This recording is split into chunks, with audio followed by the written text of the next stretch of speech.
Hello, all, and welcome to the roundtable. Today's discussion is, well, by request. The first time that we said that we were changing the scope of the roundtable, somebody put in the comments that, and that will be in the description, but it's a little early and I haven't had enough coffee yet, so my apologies. But it was requested that we do a review on They Shall Not Grow Old, which is a documentary. And so we've done so. Uh, it, I'm going to go around the table and we'll give our initial impressions, and then we'll I guess go start with the positives, and then we'll go with the pet peeves, and then we'll give it a final grade, and then we'll get out of here. So, Jeff, initial impressions of the documentary. Well, I was surprised by the amount of footage there was of World War One. That surprised me the most. I mean, this was an hour and a half documentary, and it was mostly footage of the war itself. So I didn't think there was that much in existence. So I was surprised by that. Okay, and Mark. I like the working on what Jeff said, and also how the soldiers gave their commentary.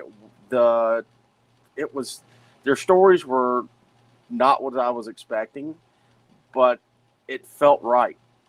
Yeah. I thoroughly enjoyed hearing the experiences of the soldiers Yeah. through the entire thing, because I don't know a lot about World War One as much as I do about World War Two. So it's opening a new doorway for me. Yeah, yeah. And for me, a brief overview of my thoughts on it. I thought it was done well, as far as war documentaries go. Um, there were a few things that I wish they would have changed, which we'll get into. Uh, but overall, it was good. It was well done. Um, I liked certain things about it. Um, which we'll get into. So I'll go with Jeff, and I'll go. Okay, so what's your top three things that three positive takeaways from the documentary? Well, I thought the voice acting was excellent in this film. They did a really nice job. It really made you feel like you were listening to people that experienced the war. So I thought that was extremely well done. I liked all the footage that was in it. Like I said, I was surprised that there's that much video footage of that war. Yeah, Uh, you're going back 100 years plus to have that much video footage is just astounding. So I really enjoyed that, and just the personal stories that were told. It really made you feel like you experienced it with them. So those are probably my top three okay. items. And Mark. Jeff always beats me to the punch on the good stuff, but I'll lump it all into. I'll Well, lump I it all usually into go one. first, so Yeah. I'll lump it all into one. To be honest with you, I mean, it was the entire experience in itself. I mean, like I said, I'm not that. My knowledge on World War One is a lot more limited than it is on World War Two. Hearing the stories, I mean, you didn't necessarily hear all about the war. You got to hear about what some of the soldiers were looking forward to. I mean, the ups and downs of everything, and the music. I mean, it was all one thing rolled into one. I enjoyed it. I mean, there wasn't that. It was a great documentary Yeah, for yeah, really something that really wasn't. You could pull it off as a film because because considering that they used the voice actors. yeah, yeah. So for me, the I really liked the way that they used the narration of the vets. It was well done. Sometimes what you'll do is you'll have a voiceover and the audio's off, and that can distract you. By that I mean, like, the music in the background is going on either way too quiet and they're way too loud, or vice versa, they're too low and the music's too loud. So they did a really good job on which of course, because it's professional, you expect that, but sometimes it's met with various degrees of success. Uh, so It was well done that way. I liked the imagery that they chose. I think that they stuck to not just throwing every image they could find at the wall, which some documentaries do. I think a lot of the images and video that they did use fit what the vet or the narrator, which basically was vets in this, was discussing. It was They matched video with the audio, which again doesn't always happen. Sometimes you'll have a vet talking about something, and it is images from that battle or whatever, but it's not on the discussion. So if they're talking about walking through the trenches on duckboard and they're showing cannons firing, right? Like it's they don't match. In this, they did a very good job of matching the imagery to what you're hearing. They did a really good job of that. And I thought the flow was okay. The way that it flowed throughout the film was really good. They didn't have a lot of moments where you're like, "Ooh, that was a little bit of a hard cut," or "How did we get here? Weren't we just on a ship a minute ago? What the hell?" You don't get lost in the pace too bad in this one. So those are my three. So before we have a quick couple of minutes to just have a general discussion, we'll go with a couple of negatives because it can't all be roses and butterflies. So this time, so Mark can't say that Jeff stole his ideas. We'll go with Mark first, He then didn't Jeff, steal it. then me. He just fires off the good ones is all. But the biggest letdown to me was the colorization. I do not like the colorization of old film. I like to be presented with what was filmed at the time. I know fixing the error, blotches in films and stuff like that's one thing, but to colorize it, it just didn't set well with me. While it didn't hurt the whole movie altogether, the theme would have been better in black and white. Yeah, I could see that. Jeff? No, I understand where you're coming from with that, Mark, but I kind of like the idea of having it in color because you get more of a feel of what it felt like being there. I mean, we don't see in black and white, so I can see why they may have done that, why they chose that. I didn't like that we only got one side. We only got it from the side of the British. We really didn't get the feel of the side of the Germans or the Americans or the Canadians or the Australians or any of the other countries that were involved in this. It was all one-sided with the British. So I guess that's my biggest take from it that I didn't care for. Get a little more flavor of everyone if you can, as much as you can. Yeah. Mm-hmm. And I kind of understand that, and we can get into that in a minute. For me, the biggest negative is there was no narrator. Now, for me, I like their idea that the vets are the narrator. I really do like that idea.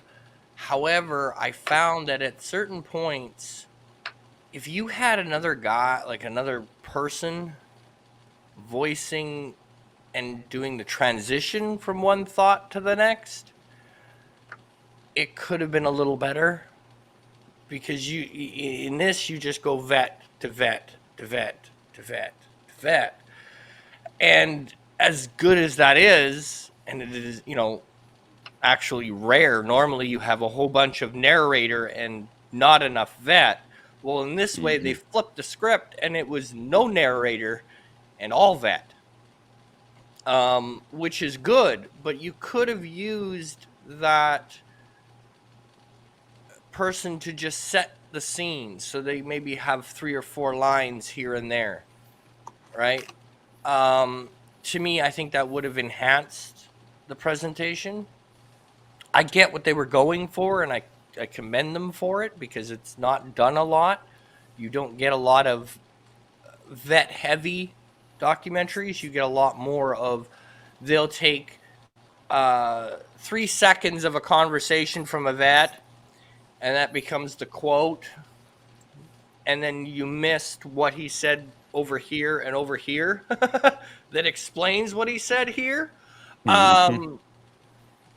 Because, yeah, so in that sense, it was very, very good, and but it could have used that 2 or 3 line narration to tie everything together throughout. All right, so now we'll just do a couple minute general discussion, then give a grade, and then we'll be out of here. So for me, sitting down to watch this, an hour and a half documentary, you worry about it getting, you worry about it running long. By that I mean, you worry about, okay, what parts are they going to take out? What parts are they going to leave in? And how much is this going to drag by hour and 5 minutes? And for me, that didn't happen. So they successfully did that on this one, where there was no drag moments. I think it could have stood to be a little bit longer than what it actually was. Yeah. I mean, it could have easily been a better movie for being 2.5 hours long. I mean, it could have easily stood that. Yeah. Well, they did rush through a lot. Yeah. It was more than trench battles Mm-hmm. in World War One. I mean, they could have gone into other aspects of the war. Like I said, they could have brought in other aspects from the different countries that were involved. Yeah, or different arms too. Yeah. It would have been it would have been more of a more budget, I think, is probably going to be your issue. They've done that with some of the Pacific, World War II Pacific documentaries. Can't think of the names off the top of my head, but they've done a few of them where you'll talk to the vet from one of the battleships or the aircraft carriers, and then the next vet that comes up is a Marine. Right, so you get the different viewpoints. You get the naval, the ground, the air. In this one, you didn't really get a lot of. It was very based only on, okay, this is the trenches. This is what the trenches were like. So it almost begs for there's got to be a part 2, part 3, and part 4. World War One as in the trench, World War One in the battleships, World War One in the air, World War One. You almost expect that the other installments are coming because you only covered a very small portion of the war. And unfortunately, as a general rule, when it comes to World War One, they generally only cover the trench. Yeah. As a general rule, you watch a documentary and what's mainly covered is the trench warfare. The East is not covered very well. It's very hard to find a good documentary on the war in the East, where the Germans actually won. That's very hard to find. Mainly because, a whole thing called the revolution in Russia. Minor detail. Yeah. But they touch on it in the documentaries. Well, Russia collapsed and then all the German soldiers went from east to west. But that's usually as in depth as you're going to get. As far as that goes. I really think air combat would have been interesting to hear. What about the Aces? Definitely, that would have been that would have been really good. Yeah, well, it was the birth of modern air war. Yes. At first you get a couple of balloons, spotter balloons, and then from spotter balloons you get planes. Then planes you get fighter planes because they figured out, well, if you put a machine gun on this sucker, I can take down those observation balloons. Then they figured out, well, I can also take down those other planes. And then they figured out, well, if I put this machine gun here and time it with the propeller, then I can just point the plane and shoot. Mhm. So there was a major progression during World War One, which led to World War Two. And all that fun stuff. And, that's where we get Snoopy and the Red Baron. Mhm. Right. I don't think there's many people that know that anymore, which makes me sad. They just think Yeah, it's me a too. dog and on a house. But Flying a anyway, Sopwith camel. yeah. It's like, well, yeah, but so overall, I think this documentary was very well done. You can't I pick agree. apart too Mhm. much of it. It's one of the better ones I've seen for World War One, and I've seen a lot. I would have liked it to be more encompassing, but to do that is a little harder, and especially considering their the way that they were doing this, and it could be very hard to do because their format is the vets do all the talking. Well, if you can't find a vet from the air, you can't talk about the air. If you can't find a vet from one of the ships because he's no longer alive, you can't talk about the Navy because your whole format states that the vets are going to do all the talking. So unless you had like a ghost speaker for something that was written in a book or something to that effect. But other than that, I think this documentary goes above and beyond for trying to present something that is, one, palatable, and two, engaging. And I like that about it. And to your point, Mark, one of the reasons that they do colorization now of World War One flicks Mhm. is because in black and white, you see this black object flying, right? Mhm. And most people used to assume that was dirt. And it was. Or, meanwhile, it was a body part. Mhm. Yeah. Right? So in color, it changes that picture. There's a documentary out there where they show that, where you see a picture and it looks like it's just dirt flying. And when they add color to it, it's dirt, blood, bullet, and To me, body it's part. it's the appeal of the black and white because it sets the time, Yeah, the era it that does. it was in. It, That's it, why. it, That's it, how yeah. I prefer it. Yeah. Like that. But that's why they colorize it now, because Mhm. people got a little complacent, right? Or you'd get the over analyzers. Well, what is that on his cheek? Is that dirt or is that blood? Then you'd have an argument for 4 hours. Yeah. Well, when it's colorized, well, there's no argument what that is. But I'll give you that. I'll definitely yeah. give you that on that. Yeah. So with that, folks, I'm going to thank you all for watching. We're going to give ourselves a quick little grade. I'm going to go A. Jeff? Oh, I would say an A as well. I mean, it really puts you right there. You knew what was going on, the horrific parts of the war, with the conditions that they were in those trenches. You understood all the training that they were going through and what it was like before, during, and after the war for those soldiers. So I'd give it an A. Okay, and Mark? No, I would agree with both of you. An A. It would be a stronger A if there was more war footage converted to make to see the other sides of the war, like Jeff brought up and like you brought up, Robert. I mean, there's a lot more to tell than just the trench warfare.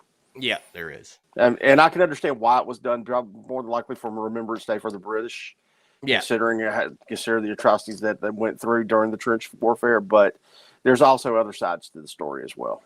Yeah, And that's where I absolutely. agree with Jeff on it. Yeah, absolutely. All right. With that, as Richard would always say, thank you and good night.